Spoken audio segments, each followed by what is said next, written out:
নমস্কার সবাইকে, রুমাস ক্যানভাসের আবার একটি নতুন ব্লগে সবাইকে স্বাগত জানাই। তো আগের ভিডিওতে তোমরা সবাই দেখেই নিয়েছো আমি বাড়ি চলে এসেছি আফটার ডেলিভারি। তো এই বেশ কিছুদিন সময় আমি কোনো ভিডিও করতে পারিনি। তো আশা করি তোমরা বুঝতেই পারছো একটা নিউ বর্ন সাথে থাকলে কতটা সময় কাটে, সেটাকে গোছগাছ করতে রেডি করতে কতটা সময় লাগে। তো আশা করছি এবার ভিডিও আমি প্রায় দিতে পারবো। তো আজকে আমি তোমাদের সাথে শেয়ার করবো আমার ওটি এক্সপিরিয়েন্স। ডাক্তার কত তারিখে আমাকে ডেট দিয়েছিল, ডেটের কদিন আগে আমার ডেলিভারি হলো। তো ডাক্তার আমাকে, আমি শুরু করছি ডেট দিই, ডাক্তার আমাকে ডেট দিয়েছিল 16ই সেপ্টেম্বর। তো 16ই সেপ্টেম্বর আমার হয়নি, আমার তার আগেই হয়েছে। 13ই সেপ্টেম্বর থেকে আমার হঠাৎ পেন স্টার্ট হয়। আর আমি পেনটা এতটাই আমার কাছে ডিফিকাল্ট লাগছিল, তো আমি সেই সময় অ্যাডমিট হয়ে যাই। তো 13ই সেপ্টেম্বর আমি যখন অ্যাডমিট হয়ে যাই, সেখানে হচ্ছে সন্ধ্যেবেলার দিকে অ্যাডমিট হই। তো সেই দিন কোনো ডাক্তার সেই সময়ের মধ্যে একটু অ্যাভেলেবেল ছিল না, কোনো কারণবশত হতে পারে।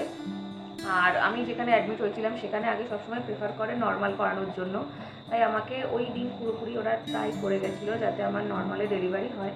তো সেই হিসাবে সারা রাত আমি ওইভাবেই কাটিয়েছি ওখানে, যাতে একটু নর্মাল ডেলিভারি হয়ে যায়। বাট মাঝরাতের দিকে একটু পেনটা একটু আমার খুবই বেশি লাগছিলো বলে, তো জাস্ট সকাল পর্যন্ত ওয়েট করার জন্য ওরা কোনো একটা ইঞ্জেকশন দিয়েছিল, জানি না কি। তো কিছুক্ষণ আমার পেনটা একটু কম লাগছিলো, এবার আমি কিছুক্ষণ ওখানে ঘুমাতেও পেরেছিলাম। তো আবার ভোর রাত্রি থেকে আমার সেম পেন স্টার্ট হয়, আর পেনের লেভেলটা ধীরে ধীরে বাড়তে থাকে। তো ওরা আবার আমাকে লেবার রুমে নিয়ে যায়, তো সেখানে আবার ট্রাই করতে থাকে। বাট আনফর্চুনেটলি আমি পারিনি নর্মালে করতে। তো আমি তখন ওদেরকে বলে দিয়েছি প্লিজ আমাকে সি-সেকশন করান, কারণ আমি আর আমার দ্বারা নর্মাল হচ্ছে না। এই পেন যে মারাত্মক পেন, সেটা আমি একদমই পারলাম না সহ্য করতে। তো আমি সেই সময় নর্মাল থেকে আমি সি-সেকশনে কনভার্ট হলাম। তো যখনই আমাকে ওটি রুমে নিয়ে গেছিলো, আমার ওটি হওয়ার আগে করার একজনের ওটি হচ্ছিলো, সেখানেও আমাকে পেন ওয়েট করতে হয়েছিল, আর পেনটা সহ্য করতে হচ্ছিলো। এই যে পেন আমি সহ্য করেছি, এটা নর্মালে যারা করে থাকে তাদের জানি না কি বলবো, এই পেনটা আমার কাছে মারাত্মক লেগেছিলো। আর অনেকেই তোমরা বলে থাকো সি-সেকশন প্রচণ্ড ভয় লাগে, প্রচণ্ড কষ্টকর হয় আফটার সি-সেকশন। আমার যদিও এখনও বেশি দিন হয়নি, তাও আমি বলবো আমার ক্ষেত্রে কিন্তু সি-সেকশন কোনো ভয়ের কিচ্ছু লাগেনি, প্রচণ্ড কমফর্টেবল লেগেছে, আর প্রচণ্ড স্মুথলি লেগেছে, স্মুথলি সমস্ত কিছু হয়ে গেছে সি-সেকশনের ক্ষেত্রে। অনেকের ক্ষেত্রে অনেকের কাছে শুনেছিলাম, তো সেক্ষেত্রে আমারও ভয় লেগেছিলো যে সি-সেকশন সিজার করলে একটা ভয়ের ব্যাপার থাকে। সে সমস্ত আমার সাথে হয়নি। আমি জাস্ট ওটি রুমে ঢুকেছি, ডাক্তারদের দেখলাম ধরো নর্মাল কথা বলছে। আমার এতটাই পেন, আমাকে যখন চ্যানেল করে আমি সেটাও বুঝতে পারিনি যে আমাকে চ্যানেল করানো হচ্ছে। অনেকে বলে চ্যানেলেও লাগে, আমার কিন্তু সেই চ্যানেলেও লাগেনি। যারা উজবি মমরা আছো, যারা হবে, তারা স্পেশালি আমি তাদেরকে বলছি, চ্যানেল কিন্তু আমার ক্ষেত্রে লাগেনি। এটা সবার শরীর অত সমান নয়, হয়তো জানি না কারোর কীরকম কী লাগে না লাগে, বাট আমার ক্ষেত্রে বলবো আমার এক্সপিরিয়েন্সে আমার কিন্তু চ্যানেলে একটুও লাগেনি, কারণ যে পরিমাণে আমি লেবার পেন সহ্য করছিলাম। তো তার অ্যানাস্থেশিয়া দেওয়ার পর তো সেই পেনটাও আমার গায়েব হয়ে গেল তুরন্ত, আমি তো বুঝতে পারলাম না। তবে অ্যানাস্থেশিয়াতেও কোনো পেন হয়নি। অনেকে বলে অ্যানাস্থেশিয়া যখন ইঞ্জেকশনটা দেওয়া হয় ওটা খুব পেনফুল হয়, ও নিডলটা খুব মোটা হয়, জানি না কীরকম হয়, একদমই লাগেনি আমার। বরং আমি যতবার ব্লাড টেস্ট করাতে গেছিলাম আমার সেই সময় লেগেছিল, বরং ব্লাড টেস্ট করাতে করতে আমি কেঁদেও ফেলেছিলাম সেই সময়। বাট আমার অ্যানাস্থেশিয়াতে একটু পেন হয়নি, জাস্ট কখন দিল কীভাবে দিল আমি বুঝতে পারিনি। আর শুধু হঠাৎ করে মনে হলো ডান পা দিয়ে কিছু একটা কারেন্টের মতো চলে গেল, বুঝতে পারলাম যে কিছু কারেন্টের মতো গেল, ব্যাস ওইটুকু। তারপর তো আমি শুনে জাস্ট অ্যানাস্থেশিয়াটা দেওয়ার পরে, ইঞ্জেকশনটা দেওয়ার পর সঙ্গে সঙ্গে আমাকে শুয়েও দেওয়া হয়েছিল, বেশিক্ষণ ওয়েটও করেনি। অটোমেটিক যখন আমাকে টাচ করছে, আমি যখন ওখানে দুজন ডক্টর ছিলেন, এক হচ্ছে আমি যাকে দেখাতাম তিনি ছিলেন, আর আরেকজন আমি চিনি না, আর বাকি যারা চারজন ওখানে প্রায় নার্স ছিলেন। আর একজন ছিলেন অ্যানাস্থেশিয়া, যিনি আমাকে দিয়েছিলেন, উনি মাথার কাছে সবসময় ছিলেন। তো আমার হাতে তো সমস্ত কিছু লাগিয়ে দিল, আমার হাতে অক্সিমিটারটাও লাগিয়ে দিল সেই সময়টাতে। তো যখন আমার পায়ে টাচ করছে, জাস্ট একটু সরাচ্ছে কিছু না, অ্যানাস্থেশিয়া যিনি দিয়েছিলেন তিনি আমাকে যখনই অ্যানাস্থেশিয়া করার পরেই আমাকে বললেন যে এবার কিন্তু আমি ক্যাথেটারটা লাগিয়ে দেবো। তো যখন পায়ে টাচ করলো তখন আমি বললাম যে হ্যাঁ, আমার আমি বুঝতে পারলাম আমাকে টাচ করেছে। তো আমি ভয়তে বললাম এখন আমি অবশ হইনি, তো আমার এখনও মনে হচ্ছে আমাকে সঙ্গে কিছু করলে আমার আবার পেন হবে বা লাগতে পারে। তো আপনি কিছু করবেন না। তখন বলছে আপনার অবশ্য অনেকক্ষণ আগেই হয়ে গেছে জিনিসটা, তবে আপনার সঙ্গে যাই করো আপনি বুঝতে পারবেন, কিন্তু কোনো পেন বা কোনো কিছুই আপনার হবে না, আপনি দেখুন বুঝতে পারবেন। তো যখন ক্যাথেটারটা লাগালো সত্যি আমি বুঝতে পারিনি। আস্তে আস্তে আমার পাটা সত্যি ভারী হয়ে গেল, পাটাকে যে তুলছে বা ওরা সরাচ্ছে, আমার জাস্ট পা থেকে আমার কোমর পর্যন্ত আমি কিছুই বুঝতে পারিনি। তো তারপরে যখন আমার ডাক্তার, যাকে আমি চেক আপ করাতাম, উনি আসলেন, ব্যাস তারপরে সমস্ত আমার জাস্ট চোখের ওপর দিয়ে একটা আমাকে চাদর দিয়ে দেওয়া হয়েছিল। বাট চাদরটা দেওয়া হয়েছিল, আমি তলা দিয়ে আবার দেখতেও পাচ্ছিলাম অল্প অল্প কিছু খুবই। তো দেখার মতো সাহস ছিল না যে দেখবো মানে কী হবে না হবে, কী জিনিসটা কি আমার দেখার মতো অতটাও সাহস ছিল না। আমি জাস্ট চুপচাপ শুয়ে গেছিলাম। বাট আমার হাফ পোর্শন মানে জাস্ট গলার নিচ থেকে একটু পেটের ওপর পর্যন্ত মানে প্রতিটা মুহূর্তে জাস্ট আমি কাঁপছিলাম, ভাইব্রেট হচ্ছিলাম প্রায় যতক্ষণ আমার মানে ওরা সার্জারিটা করছিল ততক্ষণ আমি কাঁপছিলাম। তো আমি সেই সময়ও জিজ্ঞেস করলাম যে এটা কি নর্মাল, তখন আমি কাঁপছি, এটা কি নর্মাল? তখন যিনি অ্যানাস্থেসিয়া দিয়েছিলেন উনি ওপর থেকে বললো, হ্যাঁ হ্যাঁ আসলে এখানে এত এসি চলছে তো তোমার ঠান্ডা লাগছে বলে তুমি কাঁপছো, তোমার ওইটুকুনি পোর্শনটা তুমি বুঝতে পারছো, বাকিগুলো তুমি বুঝতে পারছো না। তো ওই জায়গাটাই জাস্ট ভয় লেগেছিলো। এরপরে আর আমার কোনো ভয় লাগেনি সিসেকশনের ক্ষেত্রে। আমি জাস্ট বুঝতে পারছি কিছু চলছে, হাতে কিছু ড্রিলের মতো দেখতে পেলাম, জানি না ওটা কী, ওটাকে কী করে। তো জাস্ট ডাক্তাররা নিজেদের মধ্যে কথা বলছে আর সার্জারিটা মানে চলছে। তো হঠাৎ করে যখন আমি বুঝতে পারলাম যে আমার হঠাৎটা ব্রেক করলো, ওই জায়গাটা যখন আমার কাটলো, তখন আমাদের যে কিছু না ওর একটা আমি মানে জাস্ট একটা সাউন্ড পেলাম, যেটা হচ্ছে মানে মানে খুবই না মানে ওটা অসুবিধা করে এরকম টাইপের একটা আওয়াজ পেলাম বা বাইরে বেরিয়ে আসার মতো। তো ওইটা তো বলার মতো মানে কোনো কথায় মানে ভাষায় নেই ওই ফিলিংসটা বলার মতো। তো আমি তখন বুঝে গেলাম যে চলো মানে হয়ে গেছে, এবার বেরোবে আর কিছু না। আর জাস্ট আমার ভাবা শেষ হওয়া মাত্রই সঙ্গে সঙ্গে আমাদের বাচ্চাটাকে বার করলো। আরও বার হওয়ার সঙ্গে সঙ্গে সময় নেয়নি, ও মানে মানে কেঁদে দিল। তাই মানে ওইটাও শুনলাম, মানে আর কিছু মানে ওখানে আর আমার কিছু বলার নেই। ওখানে আমি কিছু আর এক্সপ্লেনও করতে পারবো না। যারা অলরেডি এই ফেসটা কাটিয়ে এসছো তারা জানো, আর যারা কাটাবে তারা বুঝতে পারবে, মানে আমি যে কাটিয়ে এসেছি সেই জায়গাটা তোমরাও বুঝতে পারবে। তো সঙ্গে সঙ্গে জাস্ট ওকে যখন কাঁদলো, ওই কান্না অবস্থায় সঙ্গে সঙ্গে নিয়ে চলে গেলো রাইট সাইডে, যেখানে বেবিদেরকে রাখে, বেবিদের মানে যখন ওটির পরে বেবিকে রাখা হয়, ওখানে ক্লিন করা হয়। তো আমি সবই দেখতে পাচ্ছি, আমি আর চোখে সবই দেখছি, ওখানে ওকে ভালো করে ক্লিন করছে, ওয়াশ করছে। তো আর কী করছে আমি ঠিক বলতে পারবো, তখন আস্তে আস্তে আমার ঝাপসা লাগছিলো। তো হঠাৎ করে দেখি ওকে প্যাকিং করছিলো, মানে আদৌ তখন আমি বুঝতে পারিনি কী হয়েছে না হয়েছে।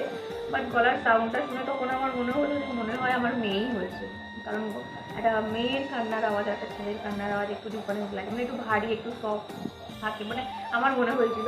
তো আমি তখনই বুঝে গেলাম তাহলে এটা মেয়েই হবে, এই কান্নার আওয়াজটা মেয়েই হবে। তো ওখান থেকে দুটো নার্স আসলো, আমাকে দুটো মানে টোকেনের মতো নাম্বার দেখালো, যেটা কত নাম্বার বলো তো, দেখতে পাচ্ছ? হ্যাঁ বললাম, হ্যাঁ আমার নাম্বার 17 ছিল, তো 17 বললাম। তো আরেকটা দেখালো, বলছে তাহলে এটাও কত বলো, তো বললাম এটাও তো 17।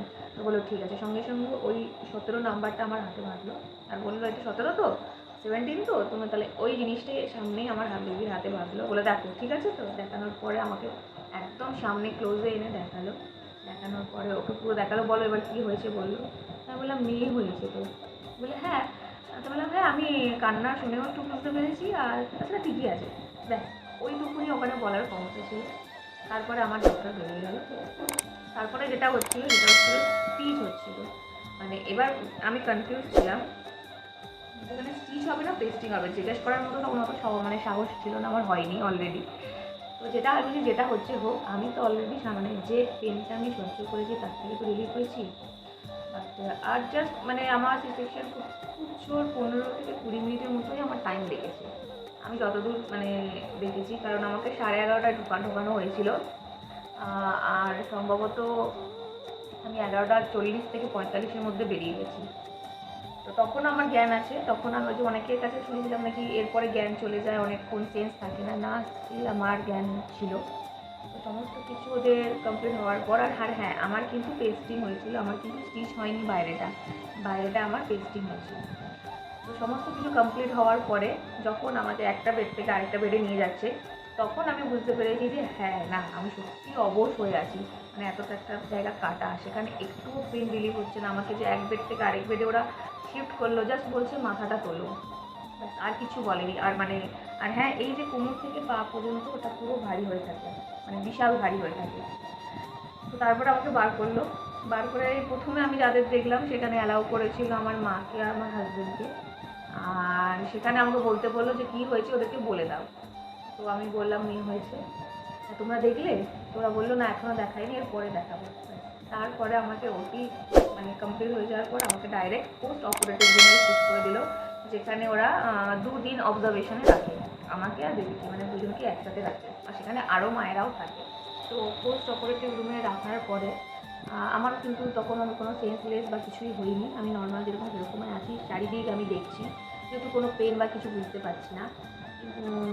লাইন বা মেডিসিন চ্যানেলের মাধ্যমে কন্টিনিউ চলছিল ওখানে, সত্যি প্রচণ্ড ভালো। আমি তো বলবো যারা যারা ছিল নার্সরা প্রত্যেকটা সময় ওরা কিন্তু নোটিস করতো, মানে সেলাইনটা চলছে কিনা, বা সেলাইনের সাথে আরও কিছু মেডিসিনই অবশ্যই হবে, যাতে মানে অ্যান্টিবায়োটিকই হবে যাতে পেন না হয়। তো সমস্ত কিছু যা দিচ্ছিলো প্রচণ্ডভাবে ওরা নজর দিয়ে গেছে যে না কখন কোনটা শেষ হচ্ছে কিনা, টাইম টু টাইম সমস্ত কিছু করে গেছে ওরা। তো পেন যেটা সেটা কিন্তু আমি সত্যি একদমই বুঝতে পারি না। আমার ক্ষেত্রে আমি বলবো সি সেকশন যে খুব ভয়ঙ্কর কিছু নয়, একদমই নয়। আমার ক্ষেত্রে সি সেকশন সত্যি ভীষণ ভালো গেছে, ভীষণ ভালোভাবে কাটিয়েছি। আর যেটা হচ্ছে আমি যখন হঠাৎ করে আমার মানে আস্তে আস্তে অ্যানাস্থেশিয়া কাটছে, তখন কিন্তু আমার বাঁ পাটা দিয়ে কিন্তু আমি আস্তে আস্তে নড়াচড়া শুরু করেছি, বাঁ পাটা ঘোরাচ্ছি, দেখছি। তো আমি বুঝতে পারছি যে আমার আস্তে আস্তে অ্যানাস্থেশিয়া কাটছে। সেই জায়গাটা তো আমার ভয় লাগছিলো, ওই যে সবার কাছ থেকে অনেকের কাছ থেকে শুনেছিলাম যখন অ্যানাস্থেশিয়া কেটে যায় তখন তুমি বুঝবে কত ব্যথা কত কি না। ওটা কাটার পরও আমি সেরকম বুঝিনি, না তবে একটা টান থাকে, সেই জিনিসটা আমি বুঝেছি যে হ্যাঁ একটা টান আছে, ভেতরে জিনিসটা আছে, নড়াচড়া করছে না। আর ওখানে যত আয়া মাসিরা ছিল ওরাই তোমার সমস্ত কিছু ক্লিন থেকে শুরু করে তোমার সমস্ত কিছু প্যাডস বলো সমস্ত কিছু ওরাই কিন্তু পরিয়ে দেয়। তো সেই ক্ষেত্রে আমার অসুবিধা হয়নি। তো তারপরে রাতে যে ঘুমটা ঘুমিয়েছি সেটা তো বলে না, সেটা হয়তো মেডিসিনের জন্য বা ওটা পেনটা না বোঝার জন্য। তো প্রথম 1-2 দিন তো আমার ওরকম নর্মালভাবেই কেটেছে, বুঝতে পারিনি। 2 দিনের মাথায় আমাদের কিন্তু ওই বেডের মধ্যেই বসিয়েছে, কোনো ধরে বা কিছু নয়। আমার যখন ডক্টর বিকেলে চেক আপে আসে তো আমাকে বলে দিচ্ছিলো, যখন আমি বললাম যে আমার বাঁ পাটা নষ্ট আমি বুঝতে পারছি একদম হালকা করে, তখন বলেছিল ঠিক আছে তাহলে আস্তে আস্তে একটু বেড ধরে তুমি চেষ্টা করবে পাশ ফিরতে পারলে আস্তে আস্তে চেষ্টা করবে উঠে বসার, পাশ ফিরে সোজা হয়ে নয়। তো সেকেন্ড দিন আমাদের বসিয়েছিল, সেকেন্ড দিন বসানোর পরে সেকেন্ড দিনে কোনো খাবার দেয়নি, সলিড খাবার দেয়নি, জাস্ট স্যুপ দিয়েছিল আমাদের। স্যুপটা অবশ্যই টেস্টি লেগেছিলো বলে আমি পুরোটা খেয়ে নিতে পেরেছি। ওই দিন আমি যখন বসতে পারলাম তখন আমি ভাবলাম আমি যদি সেকেন্ড দিন বসতে পারি তাহলে আমি থার্ড দিন আমাকে কি ধরে মানে শুনেছি যে ধরে হাঁটায় নাকি আমি হাঁটতে পারবো। তো জাস্ট আমার দুপুরে লাঞ্চে স্যুপ খাওয়ার পরে আমি ট্রাই করি ওরকম পাশ ফেরা ডক্টরের কথা মতো। তবে ডক্টর আমাকে বলেছিল যে একটু যিনি মানে চেক আপে এসেছিলো উনি বলে দিয়েছিল, তো সেই হিসেবে আমি ওই বেড ধরে আমি ট্রাই করি পাশ ফেরার, পাশ ফিরতে আস্তে আস্তে বসার। আমি সেই 3 দিনের মাথায় আমি নিজে বসার চেষ্টা করি। আর ওই 3 দিনের মাথাতে আমি নিজে একলা নামি, প্রথম স্টেপ আমি পায়ে রাখি, মানে প্রথম স্টেপটা আমি যখন নিচে রাখি আমার কিন্তু কোনো রকম প্রবলেম হয়নি বা আমার কোনো সাপোর্ট লাগেনি। কারণ আমাকে পোস্ট অপারেটিভ রুম থেকে আমাকে তখন আমার বেডে আমাকে শিফট করা হবে ওই দিন দুপুরে। তো ওই দিন মর্নিংয়ে আমি হাঁটি, একদম নর্মালভাবে হাঁটি, আমার মানে নর্মাল বলতে একটু জোরে নয়, একদম আস্তে আস্তেই হাঁটি, বাট আমার কোনো সাহায্য লাগেনি কারো। এটা একদম আমি মানে জানি না কাউকে বললে কেউ বিশ্বাস করবে কি করবে না, বাট এটা আমার ক্ষেত্রে বলছি। আমি জাস্ট বেড ধরে নেমেছি, বেশি হাঁটিনি, জাস্ট 10 স্টেপ মতো হেঁটেছি, আবার আস্তে আস্তে বসেছি। ওখানে যেহেতু নার্স দিদিরা ছিল ওইটার জন্য আমার কনফিডেন্স ছিল, ব্যাস। তারপরে আমাকে দুপুরবেলার দিকে আমার বেডে শিফট করা হয়। বাকি দিনটা আমার একদম নর্মালি কেটেছে, বাকি 3 দিনগুলো এইভাবে আমার হসপিটালটা কেটেছে। তো তিন দিনে আরও অনেকটা রিকভারি করে ফেলেছি। আর মেডিসিন যেরকম থাকে ওইগুলো টাইম টু টাইম যদি তুমি খেয়ে যাও আর কোনো অসুবিধা হবে না। তো 6 দিনের মাথায় আমাকে ছুটিও দিয়ে দেয়, এটা ওরা দেয়, যাদের পেস্টিং থাকে তাদের 6 দিনে ছুটি দেয়, আর যাদের স্টিচ করা থাকে তাদের কিন্তু 7 দিনে ছুটি দেয়, স্টিচ কেটে তবেই ছুটি দেয়। তো এই হলো আমার ওটি এক্সপিরিয়েন্স। এবার বলে রাখছি, আর যদি কারোর কোনো কমপ্লিকেশন থেকে থাকে বেবির ক্ষেত্রে হোক বা মাদারের ক্ষেত্রে হোক, তখন কিন্তু তারা আরও বেশি দিন রেখে দেয়। এই হচ্ছে আমার হসপিটাল জার্নি, ডেলিভারি জার্নি খুবই ভালো আমার কেটেছে, আমার।